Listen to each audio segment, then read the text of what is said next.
Welcome to the 7 Cents Podcast, where we go beyond dollars and cents to unlock the mindset beyond the money. What's up, everybody? It's your boy Mike Macklin, aka Money Mike, the financial Thanos, because I'm snapping my fingers and I'm turning your financial problems to dust. And I'm Coach R.L, your money mindset coach. Mind right, money right, legacy locked in. Guys, this is not your average financial podcast. We're breaking down money myths, mindset traps, and economic game plans. We keep it real, raw, and relevant, from micro money moves to macro financial shifts. This is a 7 Cents podcast where your mind meets your money.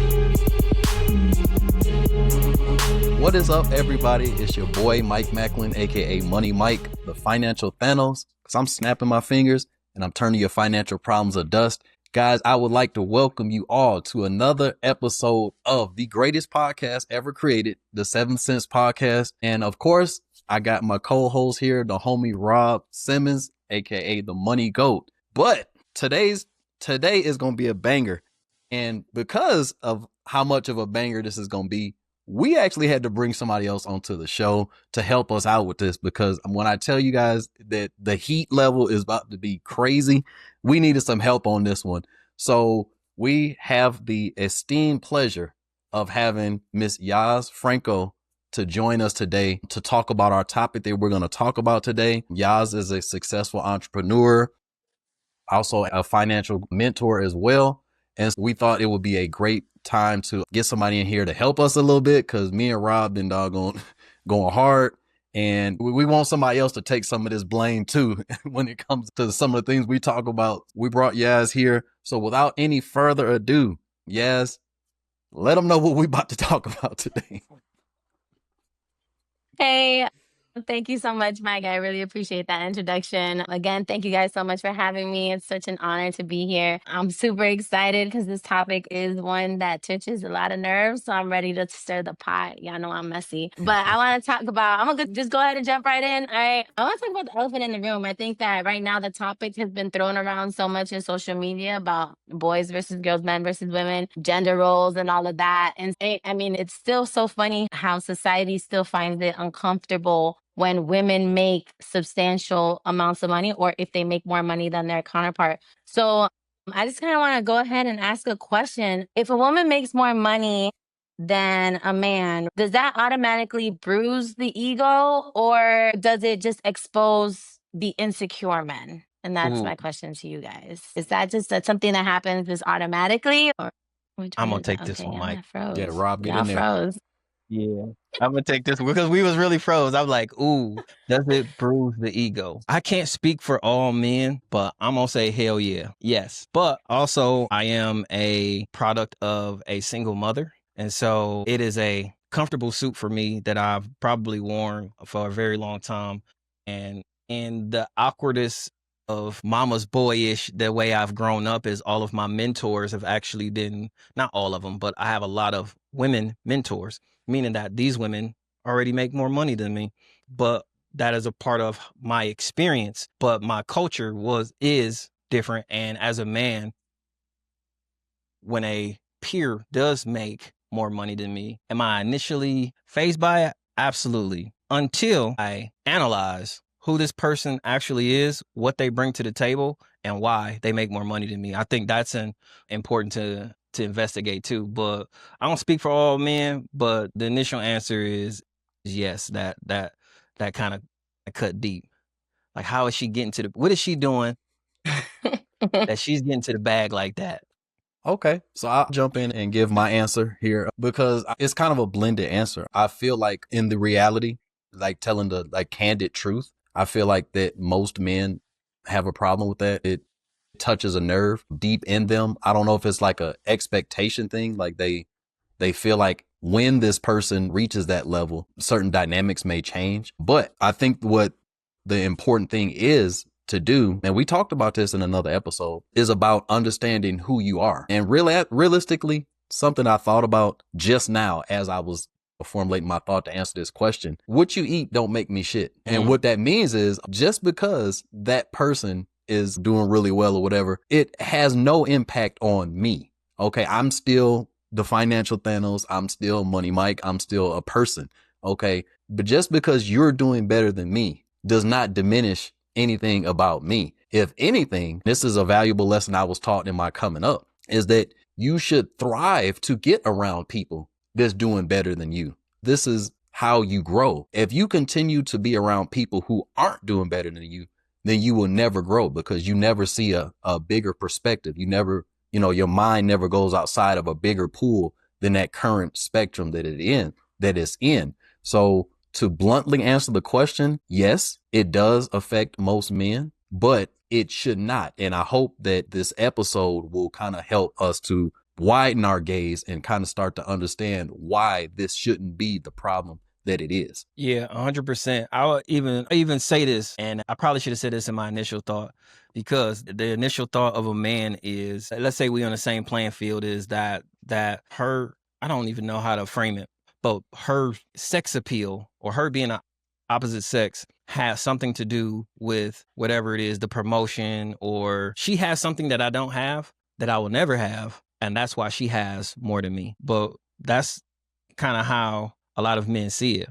But the fact of the matter is, she does have something that you don't have, and got to deal with it. So let's kind of look at it from this perspective though, right? So let's talk about like that even playing field. A lot of times you have men who are working in the same field, the playing field, as a woman. And when a man generally gets a promotion like that, let's call it a promotion, whatever it is, the man gets a promotion, everybody says, hey, you did a good job. When a woman does it, there's stipulations to why it happened. Yes, why do you think people have such a negative outlook on when women level up? I think it's just been, that comes from just like how women have been marketed for so long. We were always men. There was a while where women couldn't even work, right? So whatever was put out there by men of that time. And so that was the image that we were held to, whatever that image was. And so when we started getting into the workforce and we started producing, I think it took most men by surprise. Like, they didn't expect us to be hard work. It happened to me in the military all the time. Like, I would show up and they see a 5'4", I was super small, tiny soldier, and I'd be like, all right, let's, what's up? And they would expect me, a lot of times when I would get attached to mostly male units, they wouldn't expect me to be such a hard worker. And they were, oh, you work for real. You do this for real. I'm like, what'd you expect? And they were like, I thought you were just gonna be one of those girls. And I'm like, what's one of those girls? So it's whatever. If you don't fit in the box, again, like the wires crossed, there's no connection. It's not fathomable. And yeah, there's always, then it comes from, if she's weaker, she's the weaker sex or whatever, then how can she do what I do as good, if not better than I can? And so there has to be another reason outside of just what we both do that got her that promotion. And I think that's a lot of it. Unfortunately, the way that some men are brought up, if it's completely the same, right? Like, it's controlled and both of us are doing the same thing, she has to have some sort of catalyst in order for her to be at my level, because there's no way a girl that looks like her, a girl that, that's a girl and I'm a man and we do the exact same thing and she still outperforms me. That's not possible. The ego can't accept that. And so you guys start looking for, not you guys, but you know what I'm saying? Men start looking for outside reasons as to why that's the case. And story of my life. I mean, yeah. No, that's really good. That's really good. So on an even playing field, why are women judged so negatively in the workplace? Or it ain't even got to just be the workplace, because even in entrepreneur, me and Yaz working in the same thing, same financial field, and she gets to the bag, everybody's looking like she did something to get to the bag. I ain't gonna say everybody. Men are looking to her like, what is she doing that I'm not doing that let her get to the bag? More than likely, it's probably, maybe it's her sex appeal or whatever it is. Why do we have that negative connotation on women leveling up? Honestly, the first thought that came to my mind when I really played back that question again in my head is the crab in the bucket syndrome. Most people, and I've experienced this in my life, and not to make this take away from the gender roles of this or anything like that, but what I've experienced a lot of times is your friends, family, whoever, they want to see you do well, but not better than them. And that, it comes back to that crab in the bucket syndrome, is when they start to see someone rise above them, their first instinct is to pull them back down. Some of it may be good spirited, as in, I don't want to lose my friend. I don't want this person to outgrow me, whatever. But a lot of it, I think it boils down to the ego. It's okay. Hey, and Rob touched on a lot of this when he was just asking the question. Is okay. Your ego's okay. Well, what is this person doing that's propelling them higher than me? How are they doing this? What's happening?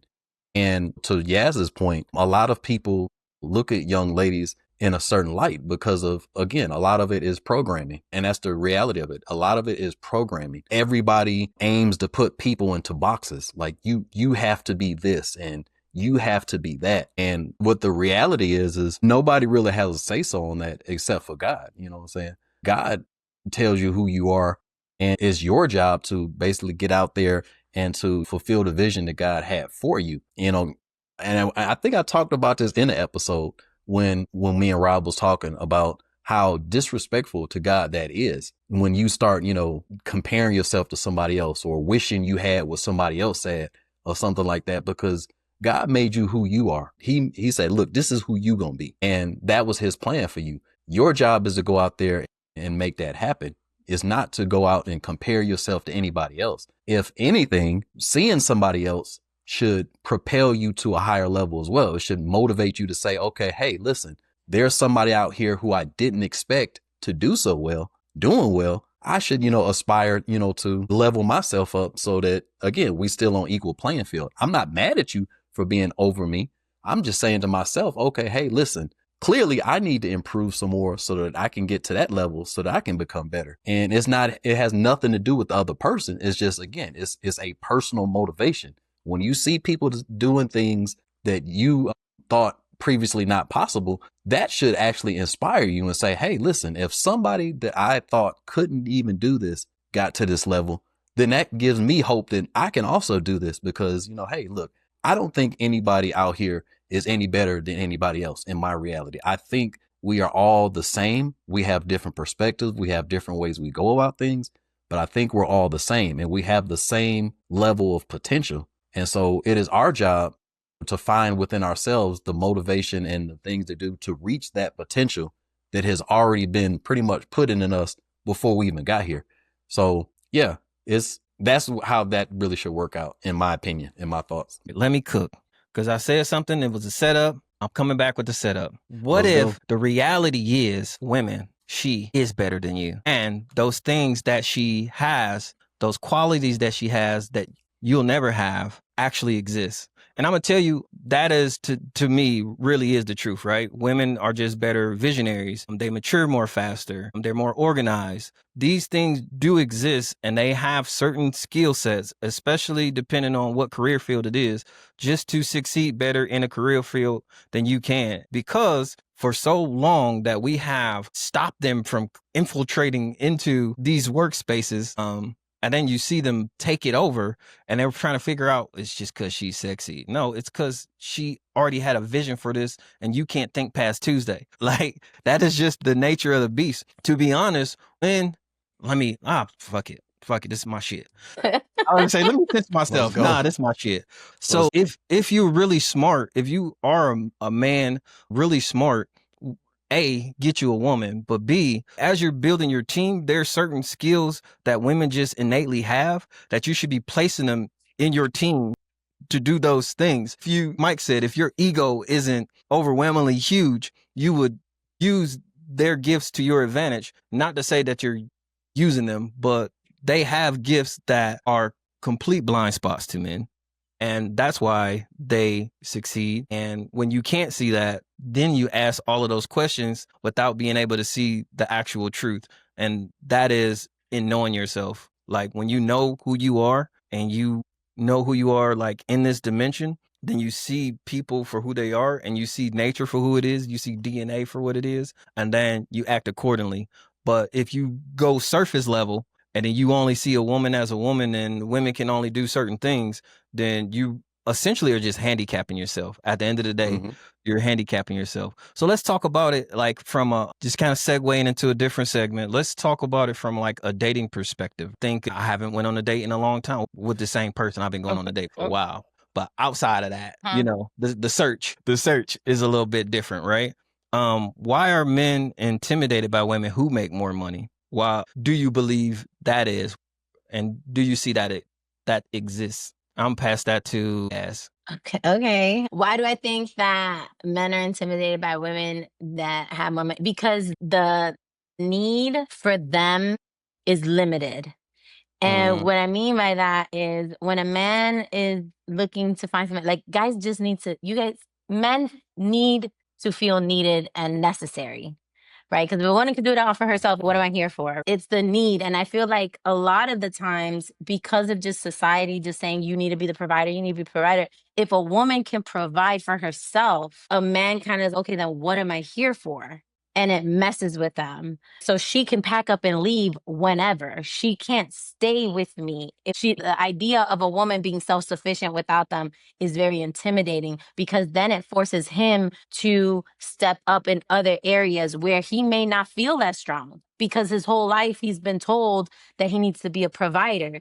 So a man is, I don't know how, I was told to be a provider. I wasn't told to be emotionally intelligent. I was told to be a provider. I don't know how to freaking change a tire on a car. Like, I was told to be a provider. I could pay somebody to come do your oil check. I don't know how to do that myself. You know what I'm saying? So it just turns into, everything came and surrounded itself around like what men can provide. But when a woman takes that away from a man, it can be, I can see how it can be intimidating, right? And so I think that that's one of the major reasons why I feel like men are intimidated by a woman that makes more money. Yeah, Like, that's my theory. 100%. And I'll be candid. I can change a tire and I can change oil. I'm not going to though. I feel that. I'm not going to.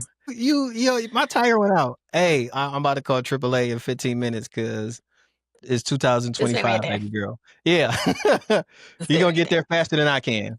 Mike, Mike, what do you think? I'm going to say this. I'll come at it from a different perspective. I'll say that the intimidation factor comes in when it's introduced. Sometimes young ladies that are super successful, they feel a need to rub that in your face, or they feel a need to like, okay, assert a certain level of dominance. Like certain young ladies like feel the need to, they got to prove themselves to a man. So they have to flex their power. They have to flex, what they have. And for some men, I don't know if it's necessarily intimidating, but it may be off-putting. It's okay. I'm not here to be in somebody who's in competition with me. I'm here to be with somebody who wants to work together with me. Now, to kind of caveat on Yaz's point, as far as some men feel that something was taken away from them when a young lady says, okay, listen, I already got myself together. I do see that because, again, that's kind of the norm for a man, is looked at as somebody who's supposed to be that person who, I mean, this is historically speaking, like this is genetically speaking, historically speaking. At the beginning of time, men were the ones who went out and, hunted for the food. So he was expected to go out and bring something home so that the family could eat. And that continued on into, it evolved, and it may look different, but it's still kind of the same goal.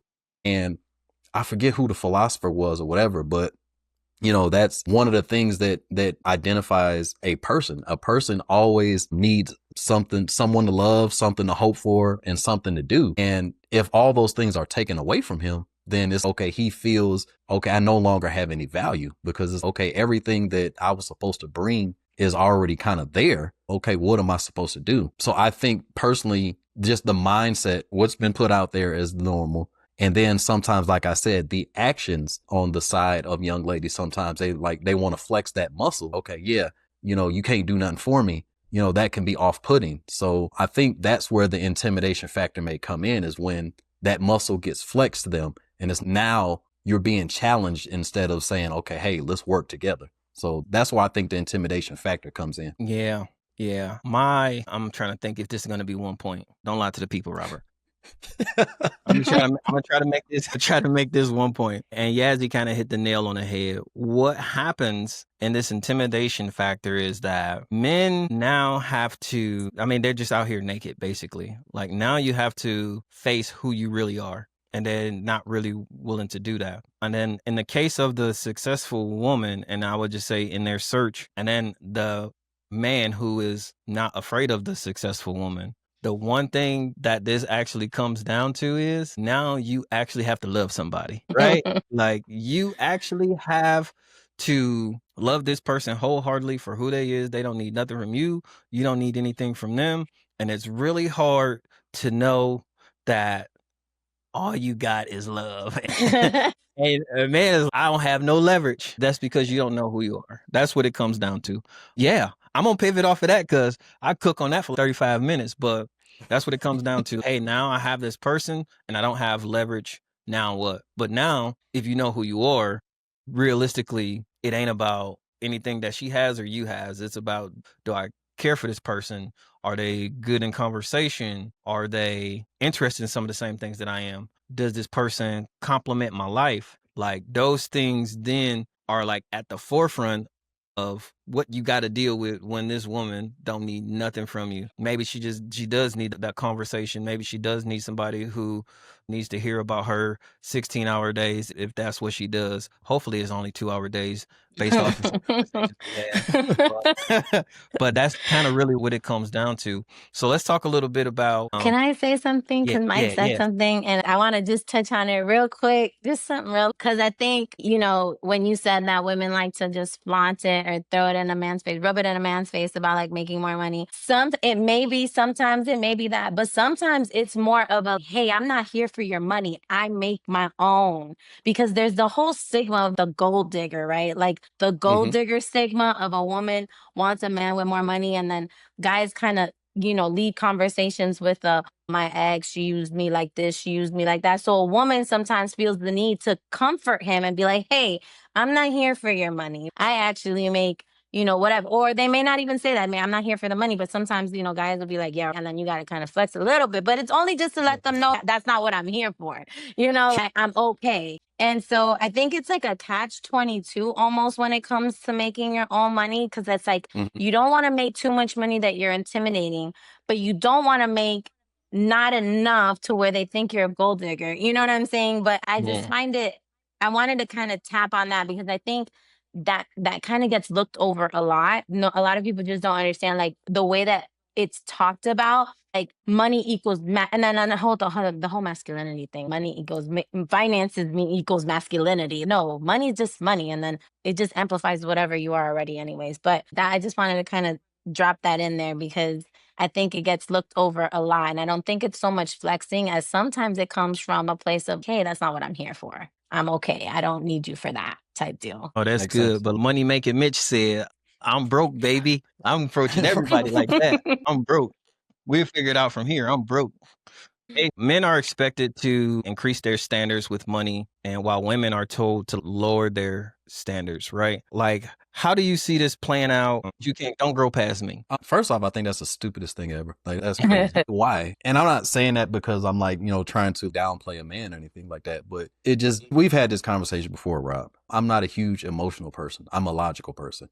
And that just doesn't make logical sense. Like, why would I say, okay, hey, partner in life, I want you to perform below your level just to make me feel good? That's just stupid. First off, that's dumb.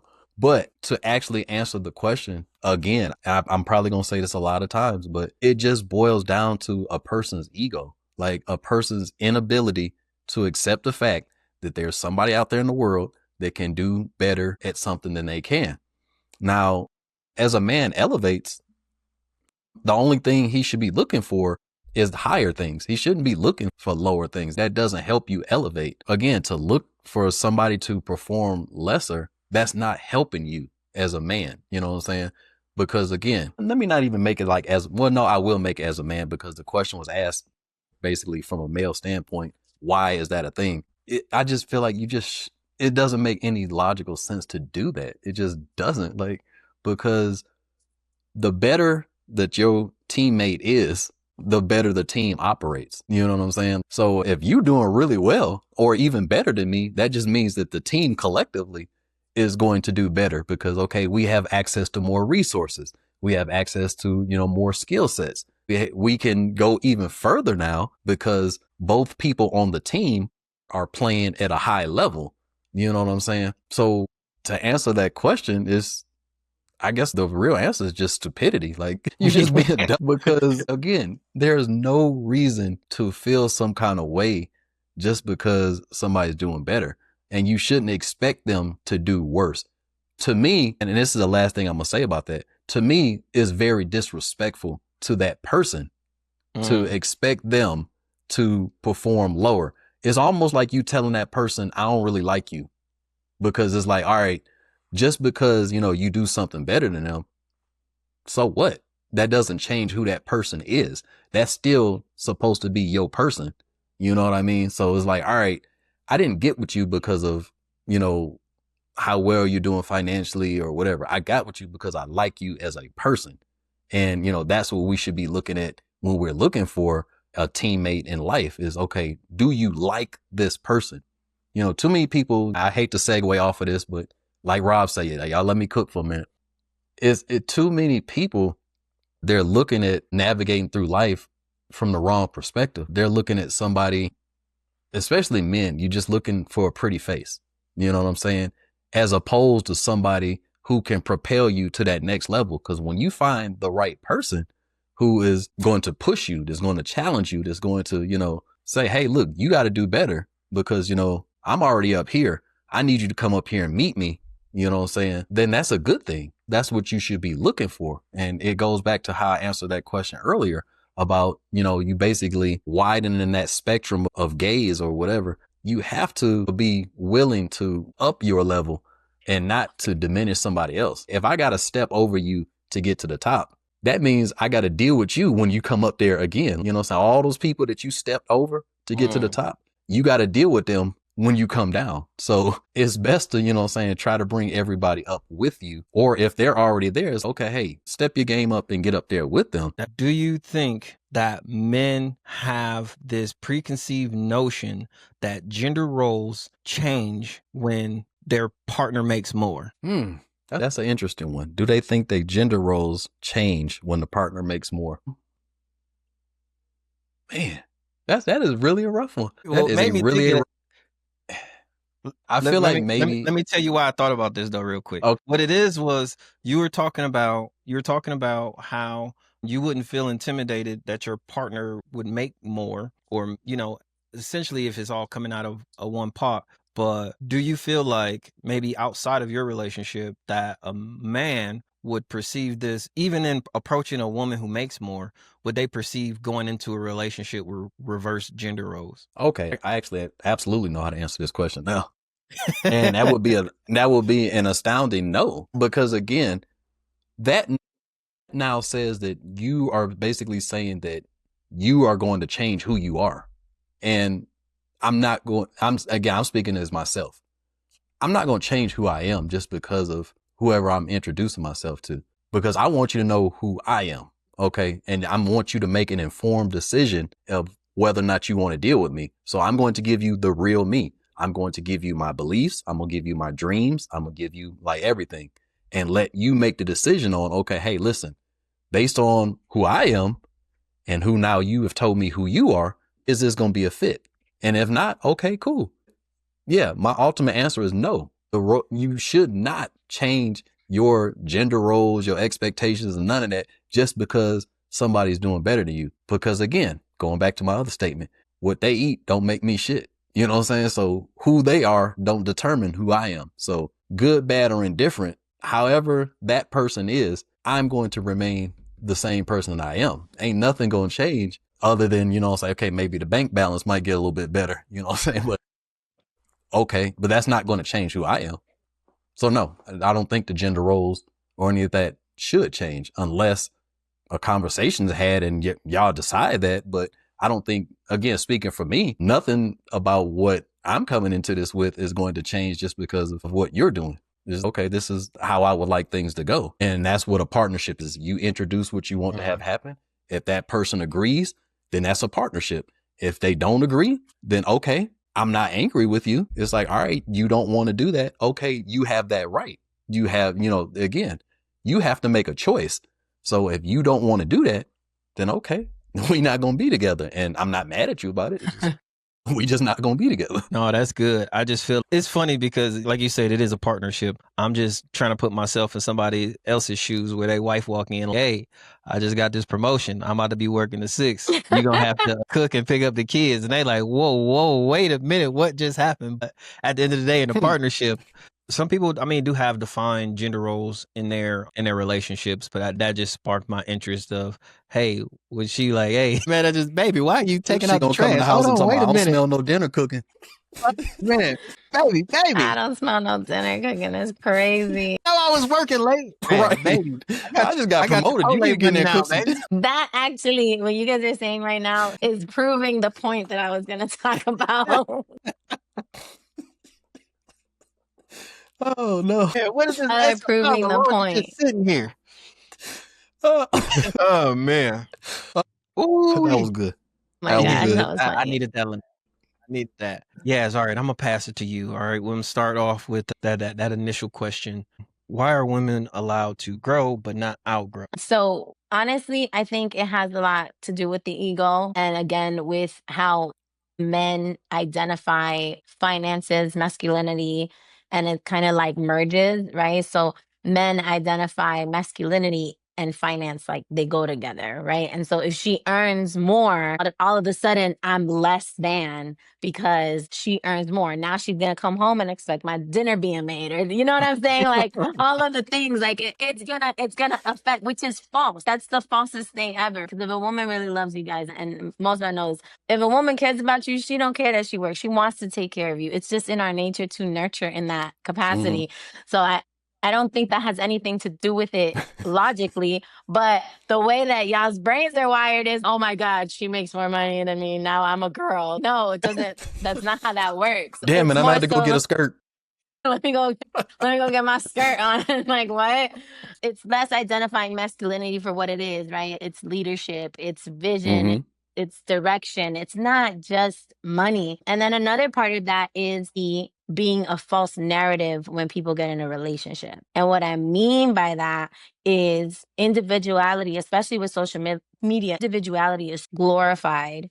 That the whole, what do you mean when I get with someone and I come into this union, we got to put all our money in the same pot? Nah, I'm gonna keep my money, she keep her money. We could just make a list and she pays this and I pay, you know what I'm saying? And it kind of, and because if you were truly a union, if you truly believe that you guys were in a partnership and you guys were one, then her making more money is not even a factor, because it's not, she's not making more money, we're making more money. It's not a, she's working harder, we're working harder. It's not, you know, it's just what it is. I think that a lot of that is a false narrative. And so the glorification of individuality, because nobody wants to look dumb or whatever the case may be, because they don't want their partner to hurt their, you know, do partnership and make them look stupid in front of God and everybody. Like they're worried too much about the outside instead of worrying about what's inside the four walls of their homes.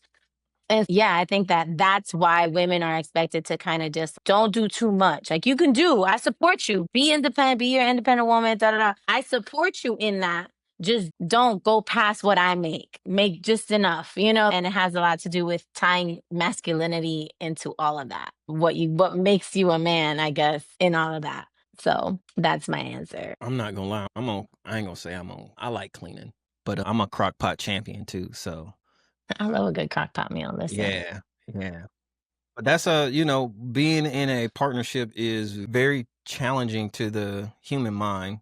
And I'm just speaking from my experience. Very challenging to the human mind, because what it does is it removes a lot of icebergs that are built into your culture. And in removing those icebergs, you honestly have to then, like outside of your partnership, when people see it, you have to then basically fight against the cultures. It's kind of like the same way you're saying, hey, in a Latino community, like you're taught to work hard. But it's the same way when you not taking out the trash and you are, why are you folding the clothes? What do you mean? It's my house and half these clothes is mine. So but you have to outside of it, I would just say, like, in our relationship, with when everybody sees, like, my wife is on vacation, they like, you got all the kids? I ain't got no damn babysitter. Yes, I have all my kids. And I watch all my kids, and people just find it weird, but like, but you're him though. Yeah, I am him. I am him and I watch my kids. Him should watch him kids. So him should watch him kids. It's part of being a good dad. But those are some of the That part. things that you have to fight through in a partnership. Is you do have to fight the outside noise, but I mean the biggest thing is not listen to it. But if you Exactly. are comfortable with who you are, then it's not even not listening to them, it's actually educating them. Like I just said, yeah, absolutely, we talk about it. Something that we talked about in the last segment, excuse me, not in that last segment, but one of the other episodes, is that sometimes you have to have self-care and you have to have a plan. And part of that plan, self-care built in, is, hey, you be a mom for 3 weeks and then cut your brain off for a week and go take a vacation.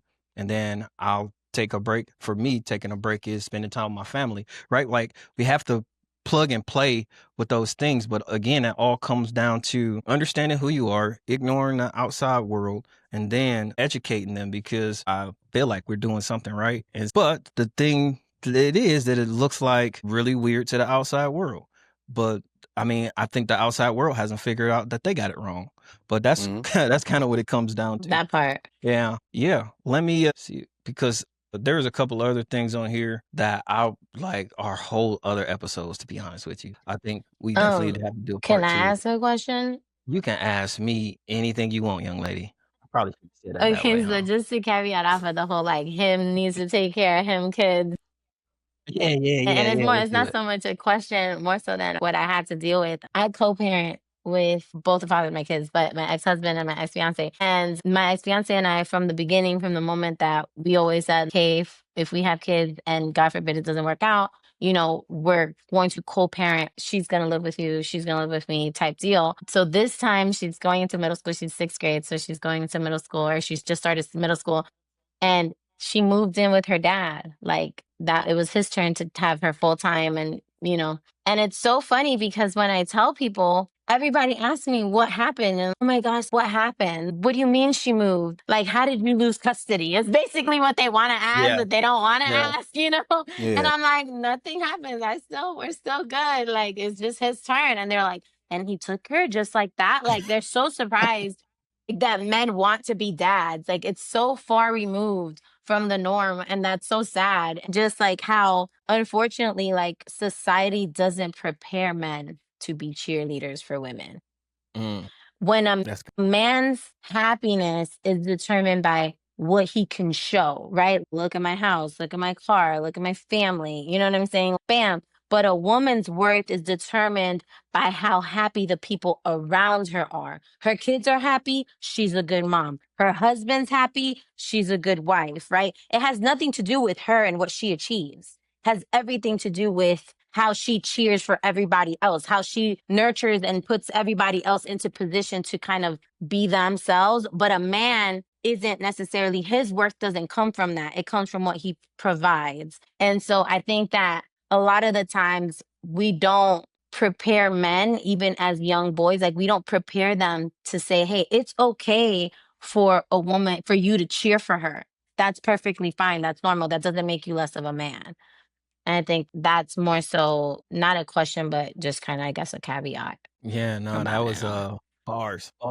That was good. Damn, and that gave me a different perspective and outlook of women, because I never really thought about it like that. Like women aren't cheered and revered for who they are; they're cheered and revered for the happiness of the people around them. And Mhm. damn, that struck a chord. That was good. That was good. Hey, so I really want to thank y'all for a very fruitful conversation. We are definitely going to have to do this again, probably a part 2 and 3 to this. But definitely, folks that are watching on YouTube, I really want you to drop a comment, question, and tell me how you feel about some of the topics that we talked about in this conversation. And if you liked it, if you hated it, if you got a hot take, I know I heard a couple hot takes today, and I was like, yeah, this is about to be a good one. This is going to ruffle some feathers. So if it ruffle your feathers, definitely a comment. Let me know what you think. Truly appreciate it. Yes, truly thank you for blessing us with your time and presence. I think I can't say it enough. We truly appreciate you. No, thank you guys so much for having me. I really do appreciate it. I just, I'm honored to be here, and I love watching y'all's clips because I'd be like, "Ooh, ooh, that's Like, good." I can't wait to be somebody's. "Ooh, that's good." yeah, yeah. Oh, you I got plenty love of it. That's bars you good. dropped. Yeah. We gonna have some ones for you. And I think one of the things is when me and Mike kind of work on topics, it's like, all right, is this gonna make somebody clutch their pearls? Because like I need a clutch the pearl type of topic. You know what I mean? Before we get out of here though, I want to ask Mike, is there anything that you are working on that you want the people to know about? Right now, we're kind of just locking in mainly on the 60-day financial reset.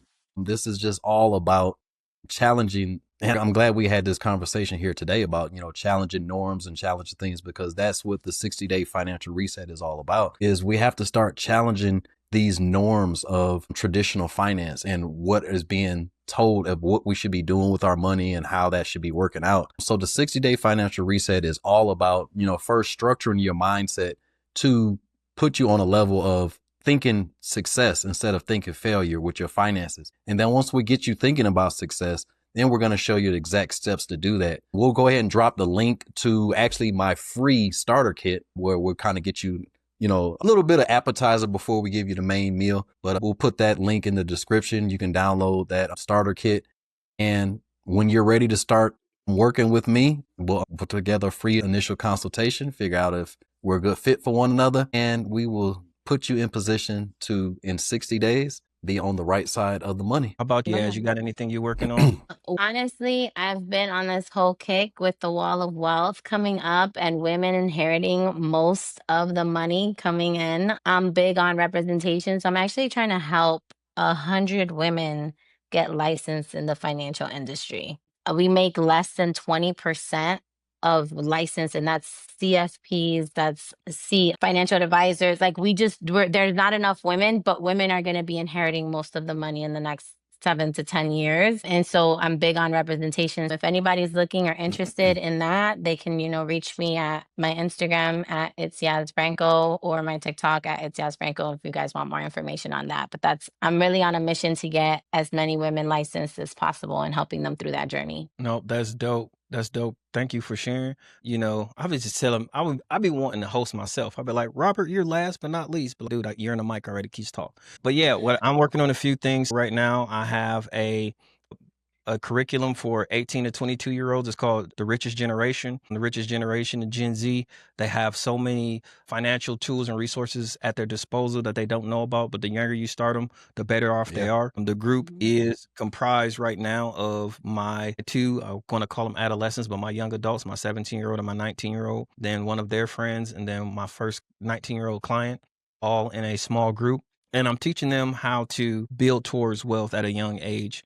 Also, I have a free giveaway, and I want to ensure that everybody has this. So if you go to yourmoneygo.com/wealth, I have a free guide. It's a 7-minute read, and it gives you 25 actionable tasks of what you can do right now to change your mind, change your money, and change your life. So again, yourmoneygo.com/wealth, and get that free 7-minute guide. Thank you, everybody. We definitely got to do this again. And I love the controversy and the hot takes for sure. Oh, yeah.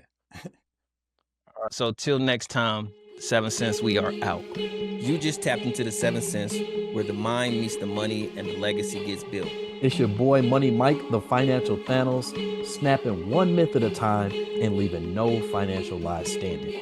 And I'm Coach R.L. Mind right, money right, legacy locked in. If today's episode gave you game, make sure you rate, review, and share it with someone. Hey, follow us on all platforms and keep the conversation going, guys. DM us your questions, your myths, and your money wins. Until next time, think deeper, move smarter, and keep building. This is the 7 Cents Podcast. We out.